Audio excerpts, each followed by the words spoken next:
Come on in. All right, give them a round.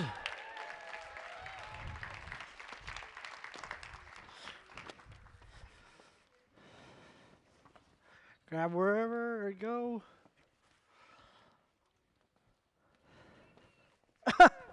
Wow, one person got a fan. There we go.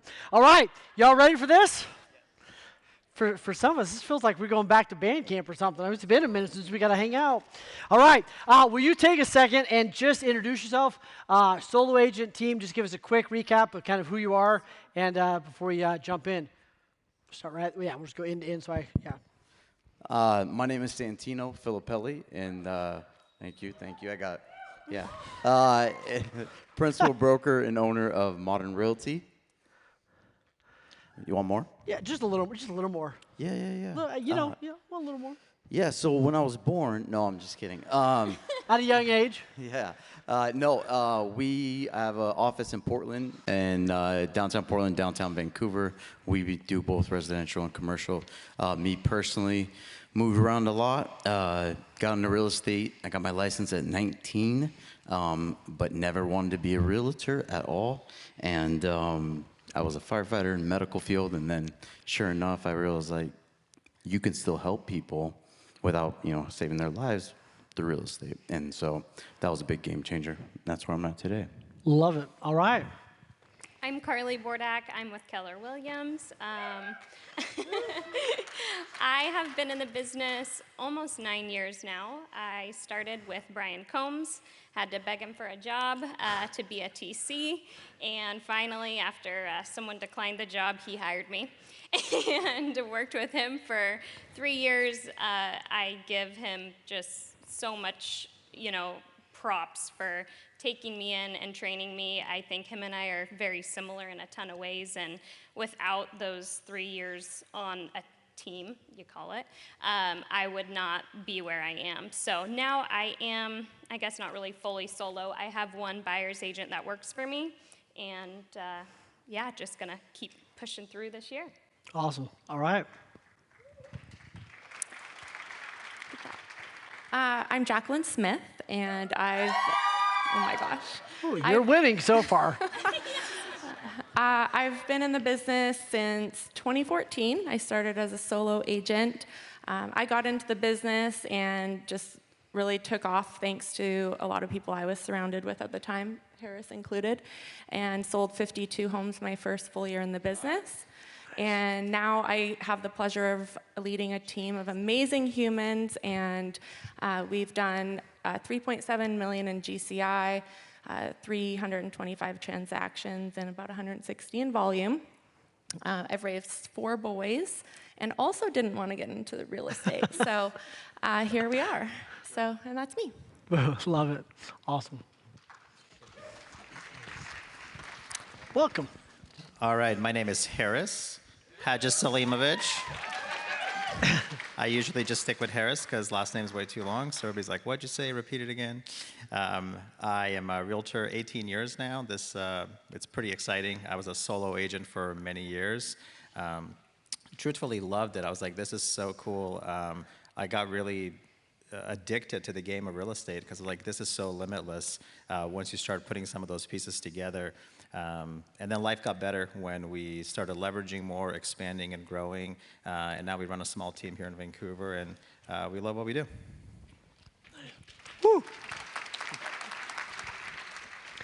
I'm Amy Azevedo. I've been in real estate. We knew it was coming. Yeah. We My team knew. is like half the audience, so thanks, guys. Yeah.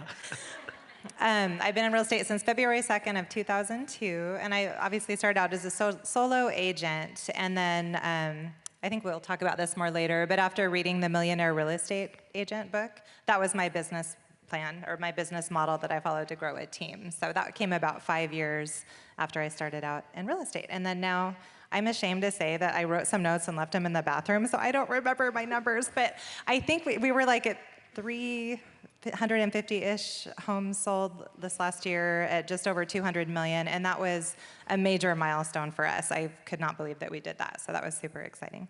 Awesome, love it. All right.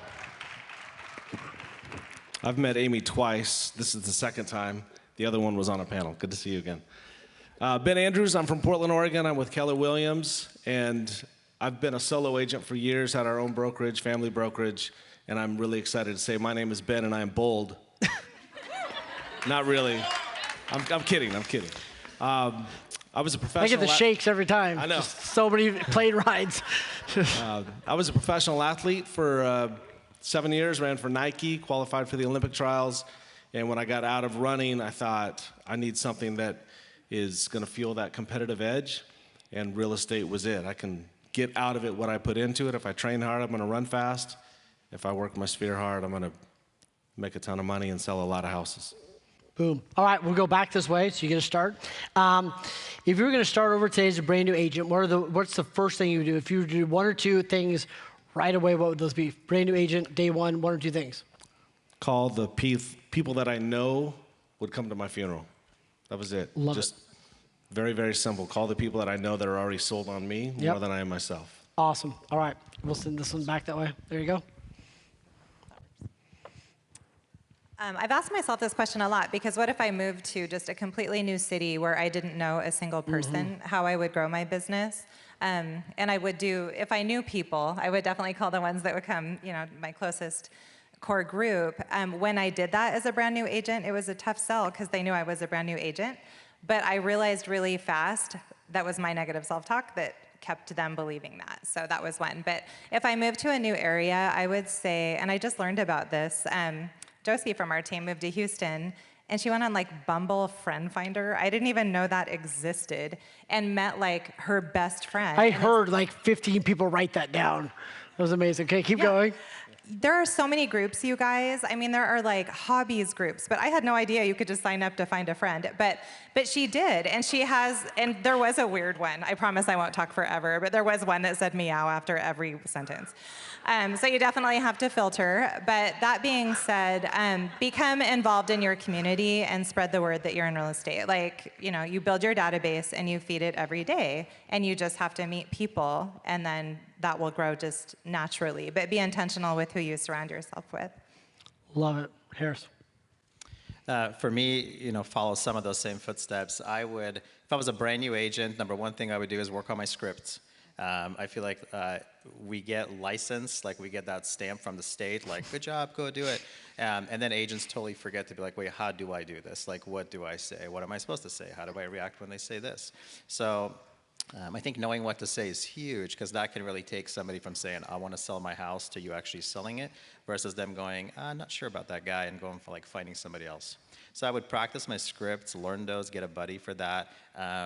There's agents I literally practice at 6 a.m. in the morning, because it was the only time it worked for both of us. So I would do that, and then I would just go around and meet people. Feed that database, ask everybody just a simple question, hey, how are you? Get to know them. By the way, who's your realtor? If everybody today just left this room and went through your phone book, and not realtors, not title people, but hey, who do you refer? Who's your realtor? You'd either get this person, or I don't know. Great, what can I do to be a realtor? You would get referrals probably starting today. So I think I would implement those two things quickly if I was a brand new guy. Love it. I would do similar to what I did. I took the time to come up with a plan with some help. So I had really extreme clarity on what I needed to do every day. I think a lot of agents get into the business, and I always say you have to have faith to succeed in business, but hope is not a strategy. So you have to know, what do I need to do each and every day and each and every week in order to get to my goal at the end of the year? And then you can execute that. I think a lot of people get stuck when they don't have that plan, so they don't really know what they should be doing every day. I did a lot of prospecting, so you have to talk to people. I chose to talk to people that were identifying themselves as home sellers, otherwise known as for sale by owners. My first listing was a for sale by owner, and I did a lot of open houses, worked my sphere, but I'm definitely not going to overlook a group of people that are raising their hand. And so learn those scripts, as Harris said, and get in front of them. Boom, love it. So for me, I would join a team all over again. I think if you're brand new in the business or even, a year in and things aren't going well, don't be afraid to not be an individual agent to get going. I'm not this big promoter, I want this huge team, nothing like that, but it's a great starting place for agents that just don't know where to turn right now.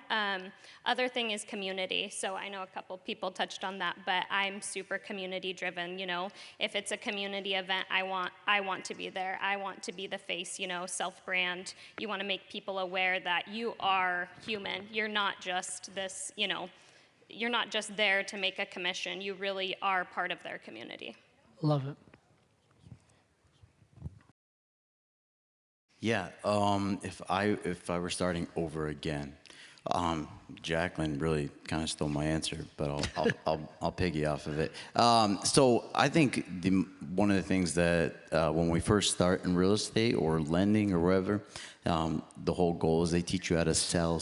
Okay, here's your scripts, and those are super important, absolutely. But I think it's super important to just take a minute or hour, days, put together a plan. What are your goals? Reverse engineer them. What do I need to get all the way down from the macro to the micro?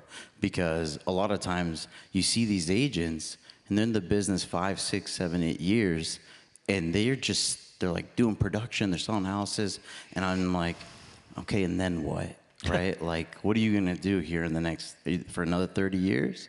Right? So, putting together a plan, and it doesn't have to be perfect, and the way that you get there may change, but the destination stays the same. And so I think putting together a solid business plan, if reverse engineer, you may not know everything. I was looking at my first one I made, and I was like, it said buy a Xerox. It's like, it was like $5,000. I was like, yeah, that never happened. But so, I mean, it really just depends. But the way you get there may change, but the end goal is always the same, and it manifests itself. So, and then the second thing, as I would really, if I'm brand new, is I would figure out what kind of agent I want to be, and maybe you don't know. And joining a team is not a bad option at all, but definitely surrounding yourself with people that are like-minded, and then obviously who know how to produce and are willing to sew into you, but are also okay with you leaving. You know what I mean? So that tees up this question really well. You say like-minded. I'd love to know what y'all are doing to keep your head in the right place. Have any of you thought about throwing in the towel on your business in the last 12 months? Like all of us, if you don't want to throw in the towel like 5% of the time, you're probably not building anything substantial, right?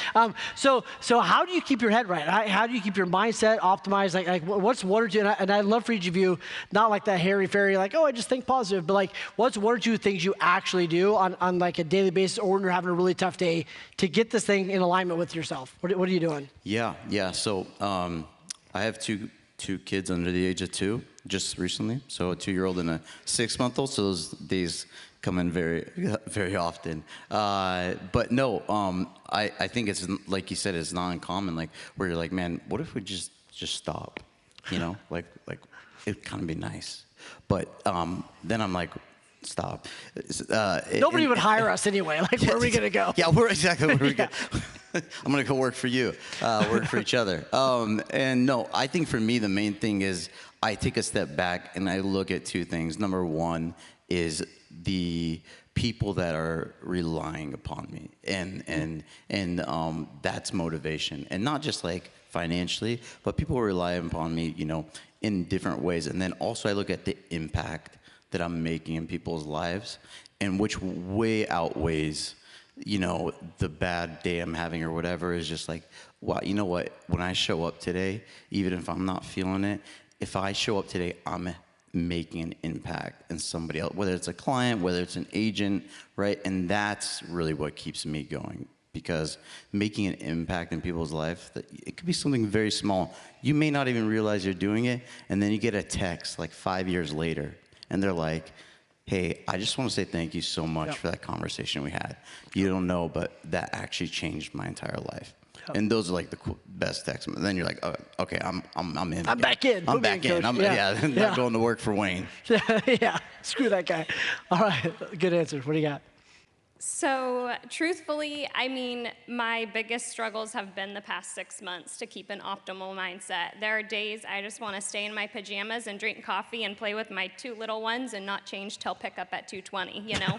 So, just all honesty, I don't always have an optimal mindset. I mean, I think I've called Harris probably like, 6 times in the past 6 months, like, hey, so how's business? Give me a motivation speech, you know, I need this. So I think just not, yeah, he does answer still.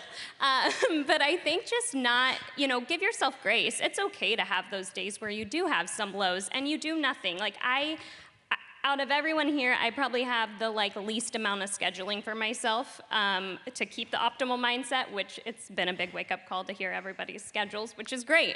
But I think also giving yourself grace, because it's okay to have those times where your mindset is not pen to the paper and phone to the ear, and I'm going to do this, but then getting back out and saying, yeah, I want to be successful. I want to continue to run my business. I want to continue to improve, and, pulling out of that.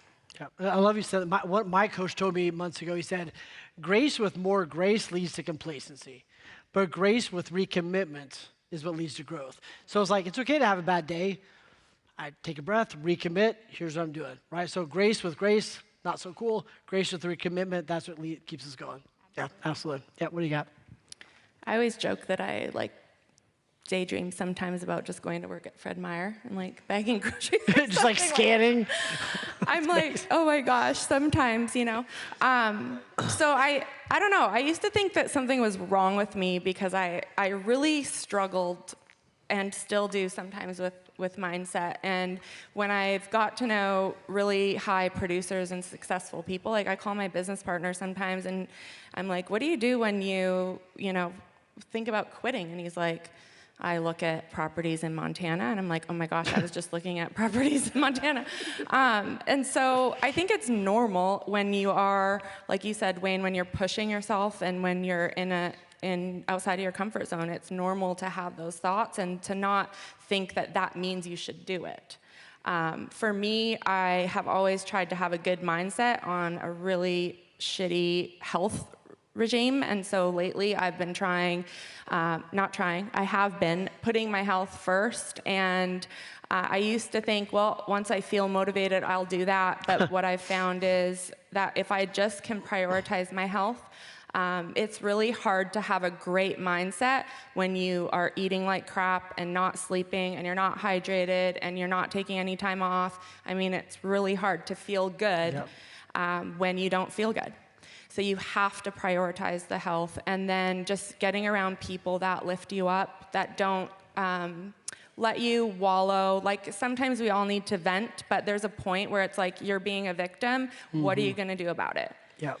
And I need to surround myself with people that are going to lift me up and not, drag me down or go down that path with me and let me wallow and be negative. Doesn't help anything. So if you want to quit, okay, let's talk about what that would look like. I'm not going to lie, I've done the math. Where are you going to go? I do. Sometimes I do the math to figure out. And then it makes me feel like, I'm not an indentured servant. We're not, slaves to this. This is an incredible opportunity that's very challenging at times. And if you know your number, I think sometimes that can help you know, I am choosing to do this and I could do something else at any point if I want. But at least reminding yourself that you do have a choice. We're not slaves to our business. Yep, amen. Yeah, good. A few different things. I feel like depends maybe where you come from. I don't know how many of you know my story, but we moved here from Europe, from Bosnia, escaped war, literally, gunshots at the bus leaving or whatever. So that just changes your perception a little bit, maybe of what's hard or not hard. I'm not changing what somebody else is hard or isn't, because I think everybody has their own, man, this is so difficult for me, I'm working through it. But growing up as a child in that environment just stretched my band so much to what I can handle or not handle. So when I would even talk to agents or coaches, oh, I'm just struggling to make calls, I'm I'd play the hard route, be how about no food? How about no shelter? How about no water? How about growing something in your front yard in hopes that it grows that you could eat? How about risking getting water and maybe sniper attacks that day? So like that's where a lot of people go through daily. So that's the dark side. So then you come back to, okay, I'm choosing this for a business. What could I do down to? We had a meeting the other day regarding this event, and I'm driving home, and it's 8:30, and I see like a family waiting for a bus. And I'm like, man, that looks like my kiddo and stuff. And I'm like, it just made me feel sad because I'm like, I can't believe they're waiting for that. So I think when it comes to your mindset and reset, you have to like, I choose this, right? I think that's important. As the market shifts, you need to still look at numbers. Like I ran numbers the other day. There's so many sales taking place. Yet most agents I talk to, like, oh, it's slow, rates are high, I just can't believe it. Like that's all they're talking about. So that becomes a narrative where I ran numbers for like a 90-day period focusing on properties $800,000 or above, and there was 90 pendings and 120 solds. And a ton of them were $1.5 million, 2 or more up and down. But even if you do just a quick math at basing it at 800, which was very low, you're talking $8 million in commissions in a 90-day period. So it's like, what did you get yours if your intent is to work hard and make money? Yeah. So I think looking for evidence of success is like once you find that, you're like, oh, if they could do it, I could do it. And then finding what you like. Like a long time ago, I made a not do list. People usually make like a do list. But I made a not do list, and I was like, I love this business. These parts are so fun, and I literally like hate doing this, and I hate doing that. And when I get that call, I just want to like say whatever. So we automated some stuff, leveraged some stuff out, and then like now, I enjoy what I do, and there's definitely some tough days here and there, but most of it is awesome. So I think that really helps you keep like a positive mindset where you're not going, I have to do this today, but it's I get to do this today. Yep. So I think that really, that truthfully helped me make a not-do list and leverage out the rest and automate and just work hard at what you do. And then the last thing is don't overcommit. I think a lot of people are always like, oh, I got to put a 9 to 5 and whatever, where I think how we measure time, I think we're measuring time wrong. Like everything is happening faster now. So like stuff that used to take 4 hours, now you can do in maybe 5 minutes. So you really don't have to work 9 to 5. You can just find what's your income producing and be able to do that in 2 to 3 hours and then enjoy the rest of the day. Love it. All right, Amy. So I think mindset is hands down the most important thing because what you tell yourself is your reality. And so like I was actually telling Jacqueline, I woke up at 3:30 stressed this morning. And I was like, what is going on? I actually don't get nervous for these. Believe it or not, like a long time ago, making cold calls as agents, I took like a personality test and it was telephone terror. Like I hated calling people. I have done every embarrassing thing. I've left the most uncomfortable voicemails, word vomit, you name it, I've done it. But I survived, I didn't die. And I've learned that like, it doesn't matter. Nobody really cares that much about you. They care how you make them feel. They care, what you tell them. But underneath all of that, so at 3:30, I woke up. I actually have a list of declarations. And so whenever I have any kind of negative thoughts, I read my declarations. If I feel like I'm ugly, I tell myself I'm beautiful. If I feel like I'm not smart. So I write down the opposite of every single thing. And I do it until I believe it. And then I woke up this morning, and instead of spending time like doing my makeup and hair, I spent more time like reading the Bible and praying. And I actually didn't get up until I felt complete peace. And so you have to get your brain ahead of time. Like driving to a listing appointment, you tell yourself, don't you dare let yourself have self-doubt. You are the best person for that job, and you have to tell yourself that. So I think you just have to be super intentional with the people you surround yourself with. And I actually never noticed that the market was bad. I think it's awesome. And I've also been through the first, to me, it's the first recession. I lost everything in 2007, but now I know what it takes to get it all back. I'm not afraid of it. I learned how to do short sales, and so what I learned from all of that is no matter what happens, I'll be okay. There are always people buying and selling. I look at market stats all the time, and that's how I talk to my clients, that's how I talk to my team, that's how I talk to myself. But it just has to be all positive. And if there's anything negative, I look for the opposite of that. So for me, 1,000% mindset. I think we mistake keeping our mindset in the right spot as it relates to I've got to get out of the depths. And we need to just constantly keep our foot on the gas with positive self-reinforcement, talking to ourselves good, so that way we don't dip below E. There's a guy in my office that is an immigrant, and I said, you got to read The Immigrant Edge. You have a head start on all of us. He came back 2 days later, and he's like, what do you think about the movie American Pie? I'm like, no, that's Stifler's mom. No, you can watch Pursuit of Happiness. That's a good one, but not that one. But you got to keep your mind positively looking forward, and what is the best opportunity in this situation. And any interaction is going to get you to the next appointment, the next appointment, the next appointment. And you can't do it if you show up lousy. When I was really, really young in my career, there was a guy, O.T., what was his last name? O.T. Williamson. And he would just dial, smiling and dialing, I'm working overtime for you. This is O.T. Williams, I'm working overtime for you. And we're like, what are you doing? You're just cold calling people. And he got one person on the phone that was deaf, and I'm not making light of this, but they answered hello. And he talked as though he was deaf. Got the appointment, got on Craigslist, and showed up with an interpreter and got the deal. And I was like, that's kind of shady, but that's what happens when you cold call. But he did meet the need, and he got himself in a position because he showed up where that person was. All right, so let me ask this. What are you doing different now to win in the next 12 months versus maybe something you were doing, a year or two ago? What are you doing different now to win in the next 12 months? Coming out of... Can I just add something to this? We're talking about positive mindset and everything. Like, even through all the preparation and feeling really positive and great, and I'm talking about everybody in the room, including myself, like, only note to have is, like, sometimes you're 8 feet tall with everything you've done, and you're still in 10 feet of water.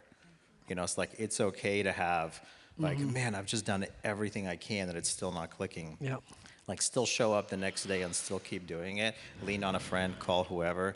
Don't call me at 3:30, please. But it's, like, just do that. So, like, get yourself as pumped as you can and be as ready as you can. So, like, you're prepared for work and what you're intending to do, but still be ready that, like, it may not go how you want it to, but still show up the next day and do it again. Well, I think what's so interesting, give him a round for that. That's so true, yeah. And what I think what's so true about what you all are doing is you all have put things in place before you needed them, right? Like, you've got your kind of your group of people before you needed them. You're reading the book on the day you don't need to read it, right? Because you may need that tomorrow, right? So, like, you're all doing things preemptively to do something. It's not just like hope and pray, right? But you're doing some things that almost guarantee you have a pretty good chance of that being good. It's not like you don't wake up and go, I hope I'm motivated today.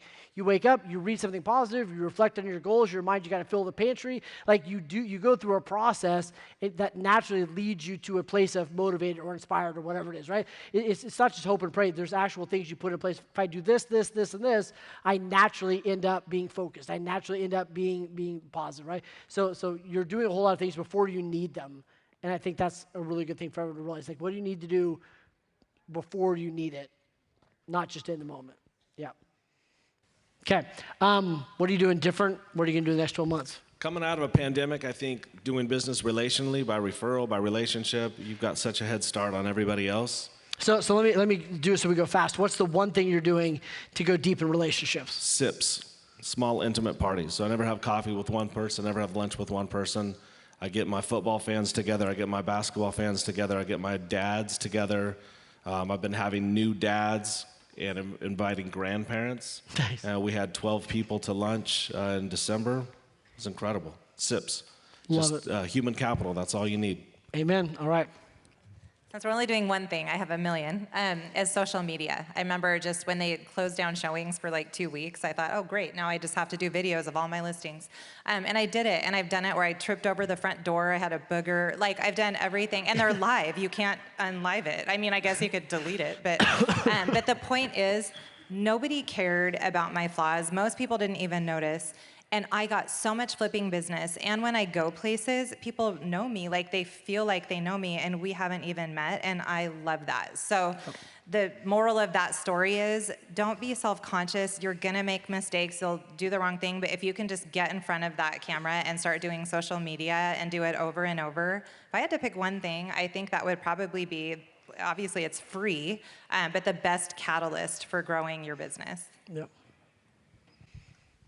We're going to take a even more step into enriching the relationships. So we've always been heavy referral based and like being partners with you, but like we're just taking it even further with, we recently like a new photo shoot of our team. So we're utilizing all those photos as like good celebratory moments, like you did it and 1 year anniversary and things like that.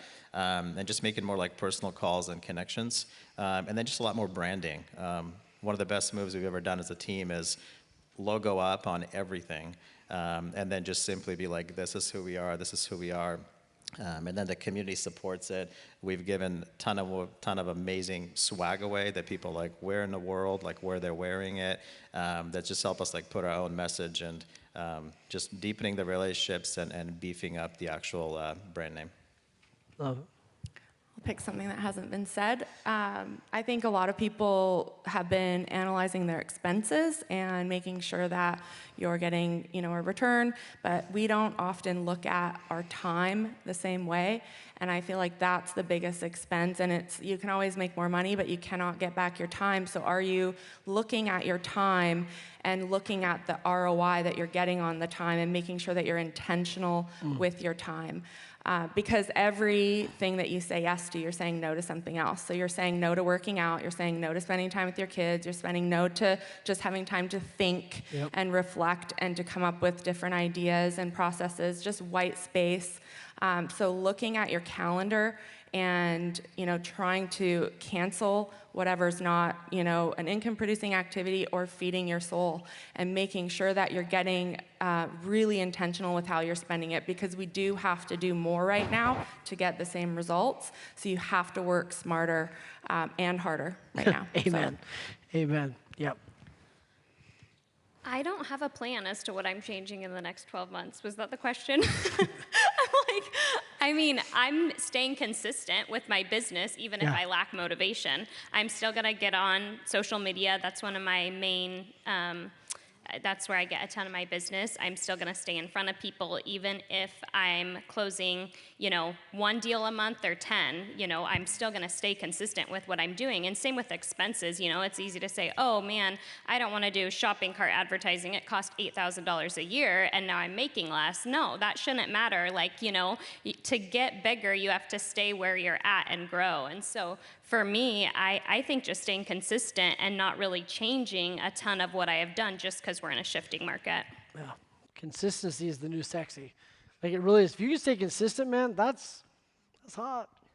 I can tell. Right, You are a very consistent guy. Yeah. Here's the reality, and I'm being funny, but the reality is people saying, man, what do I do? What's nobody doing? What's the edge? Like, the one thing nobody's doing is being consistent. Right, nobody else is doing it. Nobody else is sticking with the socials. Nobody's sticking with the videos. Nobody's sticking with it. Stick with it, whatever that is. I remember, it's funny, somebody said Cody Gibson earlier. Years ago, I went to Cody Gibson. I was like, man, what's the thing? What do I do? What do I do? And he said, it all works. It all works if you work it. It all works. Expires work. Door knocking works. Handwritten cards. It all works. Just choose 1 or 2 things and just be consistent, and it'll work. Yeah, I agree 100%. Yeah, what's that question that you always see on lab coat agents? They're like, what's the best CRM? And then the answer's always the one you use. Yeah. Moving forward 12 months, I think for me or for us, there's a lot of things changing. And what I think we're going to be changing in the next 12 months is just looking at people who are really all in. And just really focusing my time and energy on the core and people that are just not, Harris and I were talking about this earlier, but 1 foot out or maybe a part-time job or doing this or that. And sometimes it's necessary, totally get it, but mindset, hey, this is what I want to do for the rest of my life. And those are the people. And if that means we get smaller, then that's great. But that's really what I think we're going to really focus on, is not about numbers, but more about the quality and the mindset of the people. Amen. Yep, love it. All right, so we'll go. We have 7,000 more questions, but we're at the end. So let me end with this question, unless you have something you're dying to say. What do you want, given the challenge of the next 12 months, I would love to, from each of you, what do you want to be able to come back on the stage? Because I think Dayton and Chad have to do it again. I think that's a rule now. Yes? Yeah. 100%. I agree. By the way, give them a huge round for making this happen. that's a big deal, seriously. And what I love is, Chad could have spent this money on so many other things, and what he spent it on was pouring into each one of you and empowering you with mindset tool. I mean, like they could have spent this money on a whole lot of other things. Agreed? Mindset, I mean, a vacation, swag, whatever it is, but they spent it on helping y'all in your brains, which is huge. What do you want to be most proud of 1 year from today? Raising up a large group of leaders, servant leaders, leaders with a servanthood mindset. I think that's important. I think you could be a leader and you could be a role model, but I think there's two different types. One, like, hey, look at me, look at how great I'm doing, and then the other one's like, hey, how can I serve you? How can I make you better, right? And naturally you'll be a follower. So I would love to come back up here and be like, man, we have so many great leaders. Like, I can't even count them on my hands in our brokerage, in our team. So, yeah, that would be my biggest thing. Yeah, I love that. All right, what are you going to be proud of a year from now? Oh, sorry. I think continuing to pour into the relationships I already have. I have a lot of past clients. Even if you don't have a lot of past clients, even if you only have 10, really nurturing those relationships with those people and relying on them in the harder times to bring you back that business. You know, you guys talked about your biggest fans, your disciples of your business. And I think by having the intent to almost always do the right thing, right? Like at the end of the day, we all have selfishness. We just do. But as much as you can, just being selfless, so you can bring, we bring value to them. Yeah, right? Like they are our clients, but we bring a ton of value in whatever chapter they're in. So I think continuing to just have the right intentions no matter the circumstances. Love it. I think most proud of, I want to be proud of the person that I allow this year to mold me into. So I want to be proud of the leader I am, the wife that I am, the mother that I am, the friend that I am. I want to mend relationships. I want to have joy and peace and help others do the same. Love it. I want to be the most proud of, like, when I look back, like, how much time I spend with my family, with my daughter and wife and everybody. And I think if we do a good job focusing on, like, what matters in this business, that'll totally just happen. You brought up COVID and pandemic and stuff, and it's just been the biggest blessing, to have that time and kind of a reshift of how you work, how much do you work, where do you work. And I think I discovered that I can truthfully get the same amount of work done or more in 2 days versus 5.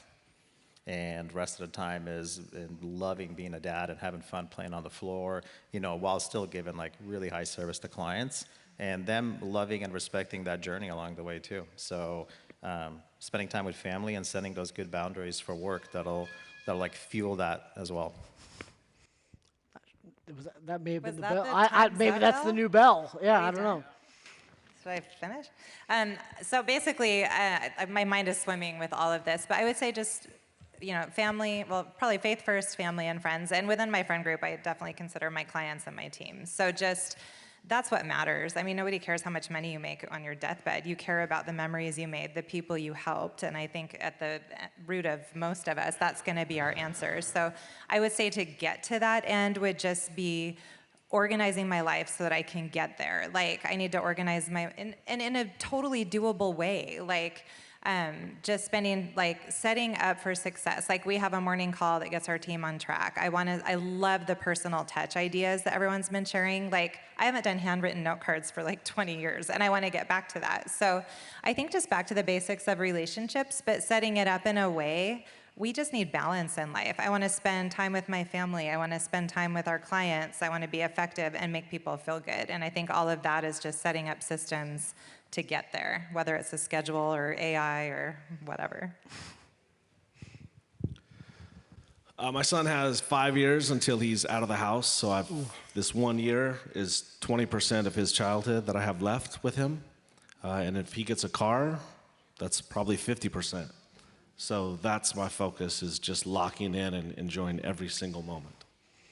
Dude, that'll mess you up. So you've heard this. I think Ed walked us through this the other day. Speaking of time, we always say we don't have enough time, and yet if somebody had walked and followed you through a day, could they find, right? It's like, I don't have enough time, but I spent 30 minutes deciding what to have for dinner.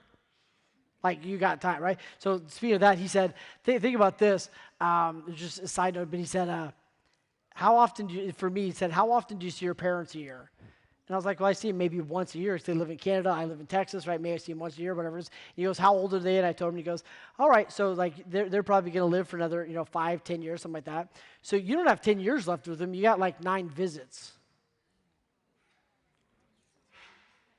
Right? Like I got like 2 Christmases left with some of my kids, right? Like it's like, and that's why like you all take your time very, very serious because you've realized you don't have enough time to screw up time. Make sense? Big. All right, would you give these guys a huge round?